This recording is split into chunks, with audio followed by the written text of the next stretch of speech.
The hardest part of the transition to adolescence is coming to terms with the fact that Zach Baggins is a cold-blooded scam artist. Either the cool ones are an anxious bunch, or the NRA patrons amongst them can smell my politics. Because every ghost I've ever met only showed up to tell me about how it had always been about state rights. But frankly, everyone else's ghost stories somehow aren't much better. Finding one that isn't just a giant cliche hiding under a bedsheet is about as worthwhile as watching a full episode of Ghost Hunters International.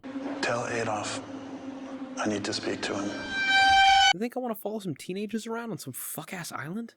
Don't answer that. Ooh, I'm dead. I'm gonna knock over some vases or some shit. Whatever, dude. Even my cat and my roommate are doing that. Where's your foundation? Your humility? You want to scare me? Huh? Confront me with the complexities of losing my loved ones and how powerless I am to prevent it. Oh, fuck. Just because games carried by their narrative are my bread and butter doesn't even come close to meaning I am any good at talking about them. My talents don't reach very far into the gray areas of flawed or nuanced issue, as neither of those things equate to me. This is exactly why OXENFREE is perfectly ripe for me to go over, as I am undoubtedly qualified to tackle a game that is not only a definitive masterpiece, but is carried by such a complex, deep-rooted, mind-fucking nightmare of a plot, with themes of loss rooted down so deep that it's stolen weeks from me, both in this script and my daily life, as there's so much going on in Alex's life that it started to fuck with mine. I vehemently stand my ground on my point that ghost stories are fucking lame. Usually, at least. If you put me in charge of a group of shithead teenagers on Edwards Island for a Spring Breakers beach bash, chances are I'm gonna end up rooting for whatever vengeful spirit develops a taste for hormonal blood sitting above a .16. OXENFREE, however, instead places you with a group of very capable kids, incapable of understanding the cosmic horror crashing their sick-ass uncomfortable conversations on the beach. Why'd your parents get a divorce? A major point to address is the fact that OXENFREE, as you've probably put together, sacrifices any sort of centric gameplay loop for the sake of letting its narrative fully take the wheel. Risky business, absolutely. But when your dialogue and characters are as tight as we're gonna see, there isn't a second susceptible to trailing off. Night School were clearly smoking that medical grade gorgeousness when they were working on OXENFREE's design, and I gotta give every brownie point possible to how dialogue is treated. The cast of characters manages to cover a wide variety of personalities despite how small it is, consisting of 5 primary characters. Ren, a chipper socialite who makes up for the fact that he hasn't had a synapse fire since birth by jabbering about the most things in the hopes of finding a thought in the slop. Jonas, Alex's new stepbrother, a reserved but ultimately upstanding, strapping young lad with secret mommy issues. Nona, an introverted skeptic who is secretly the kindest soul I've ever seen. And Clarissa, who desperately needs to get laid. Also, Alex, who is a bit of a different case, since, you know,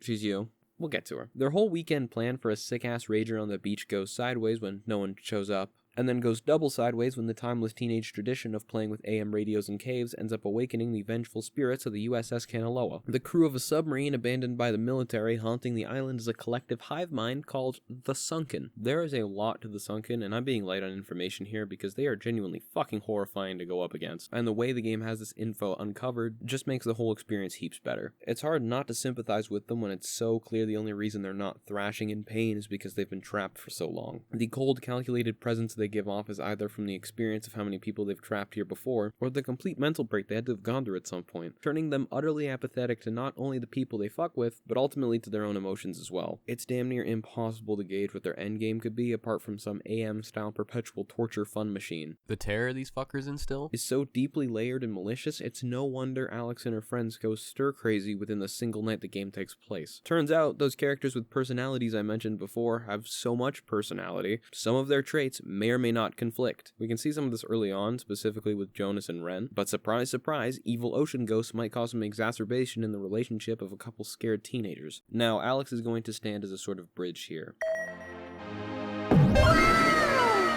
A good portion of her character traits are directly imposed by how the player expresses themselves through her, but one of the primary traits that she has regardless of player input is her natural leadership. While your group can and will go off on their own sometimes, it's still Alex's responsibility to keep them in check and in working order. The dialogue system Night School developed for this is so straightforward, I can't believe no one's ever pulled it off to this degree before. It doesn't look much different from, say, Telltale's system of dialogue, but there are some key features that make it worth pointing out. Conversation continues around you as these options appear. Not only does this make the conversation smooth as butter, it creates incredibly memorable moments walking from point A to B with someone scared enough to maybe actually open up about their feelings. This system also lets you get a really good idea of what you're about to say, a point I should never have to make, but since there's a major issue with, say, Telltale dialogue giving you misleading choices that straight up lie to you about what you're saying.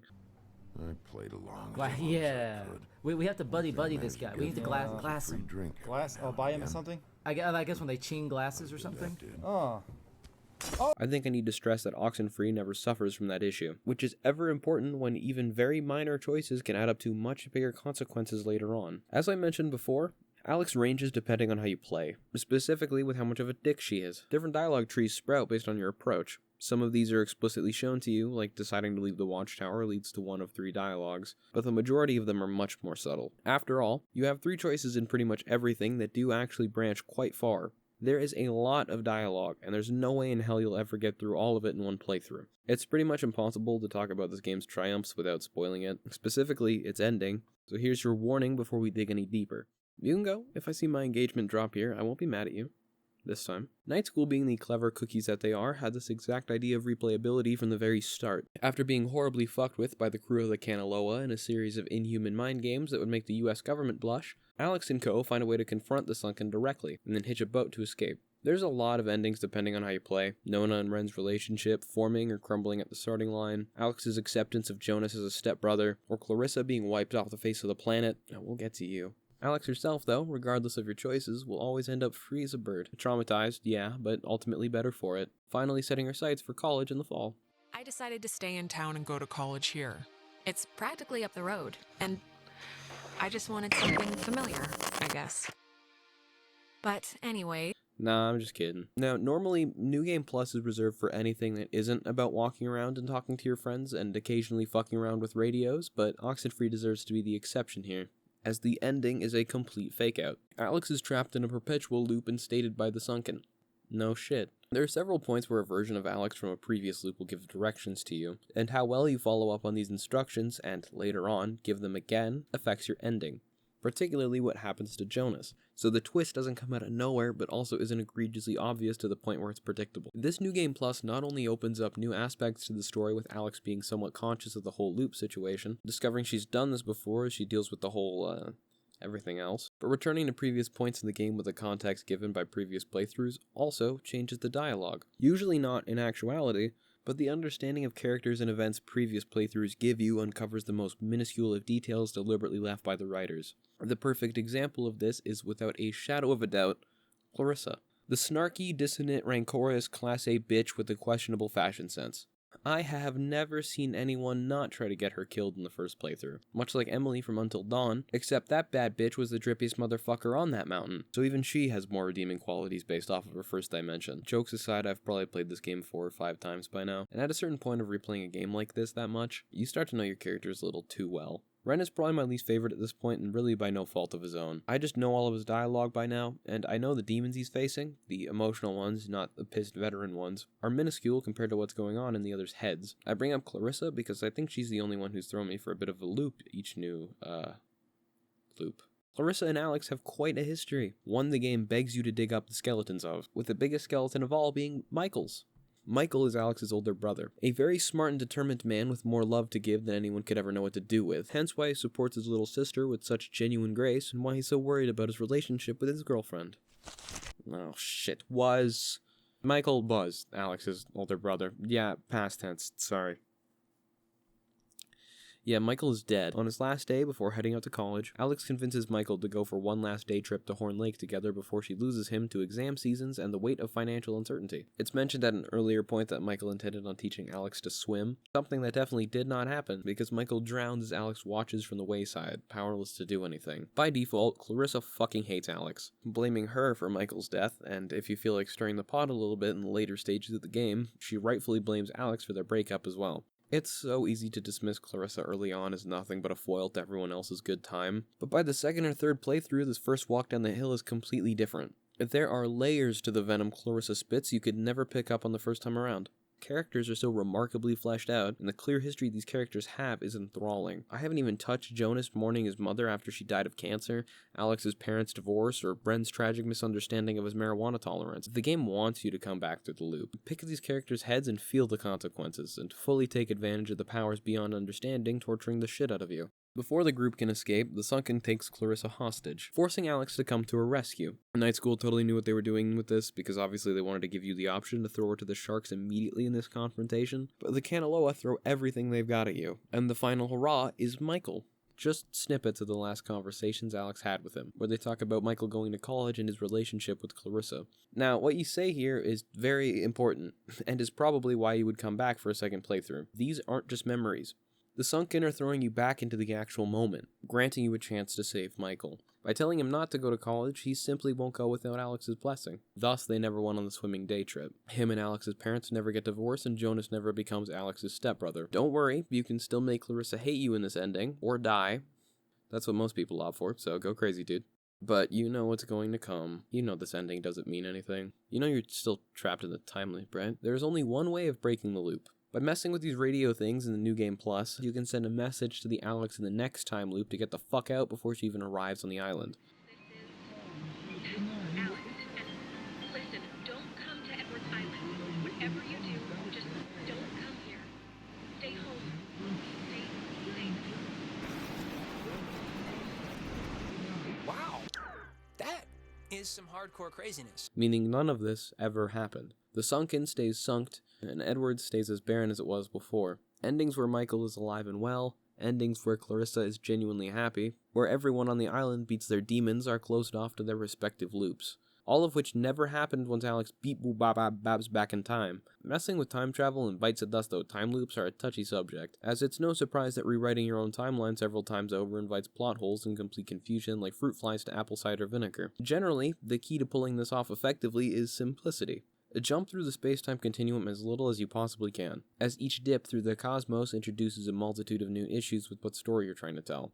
We're going to trail off a little bit and take a gander at how BioShock Infinite does this. The whole streamlined development changes was a dev team motto for this one, and it shows. Elizabeth is ripping holes into separate, unrelated realities, so shooting all the big funny armed police in one hole won't carry over to the other. I know I'll probably be sent to the gallows for saying BioShock Infinite has a straightforward story, but for the most part it follows the pretty traditional big bad guy we go kill storyline. Side characters are a pretty key part of BioShock's identity, something they died down for the sake of simplicity for Infinite. Even with these exceptions it makes for the sake of clarity. This still ends up with a couple of plot holes, specifically with Booker's memory, all of which are caused by, what do you know, time travel shit. Writing a complex, tight-knit story involving good old time magic, for all intents and purposes, is a borderline hopeless endeavor.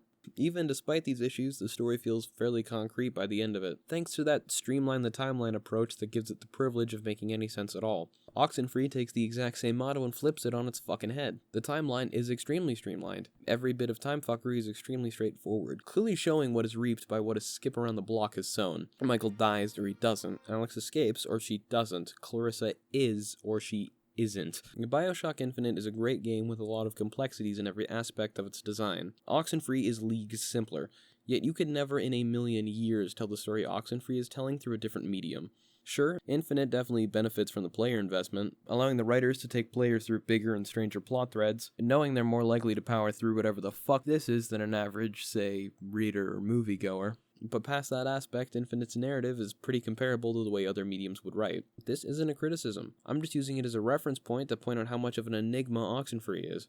The complexities of dialogue that alter each playthrough, the twisting and turning so elaborate that a separate new game after the fact is a necessity, probably even a third to fully understand what's happened in the narrative. There are so few pieces of art that take full advantage of their medium like OXENFREE does. And pushing my understanding of game design while delivering character stories so devastating and relatable, I started looking up how to write up a will in the middle of writing the 4th page of this script. OXENFREE cut a lot deeper than I thought it would, in a lot of different ways, but dear God has this sand been burning holes through the webs of my fingers.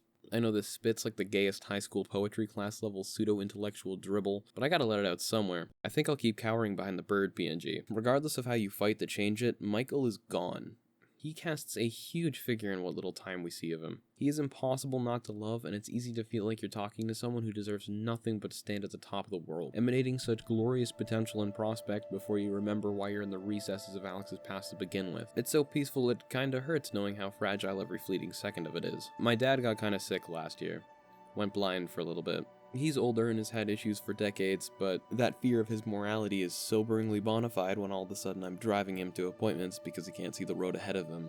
Facing the morality of someone so immediate, someone who's been a pillar since day one, and a constant role model is impossible to prepare for until it's jingled in your face. And it burns to think what I've felt is a minuscule version of the fears I've watched my friends face as they bury their parents, or their siblings, hell, their kids even, regardless of how well equipped they were for it. And as I feel my heart age at twice the rate it's supposed to, I have no choice but to try to play the ball that's been boo-blasted into my court. Being acquainted with death is one thing. Hamsters make sure you're well aware of your imminent doom by the time you're 10.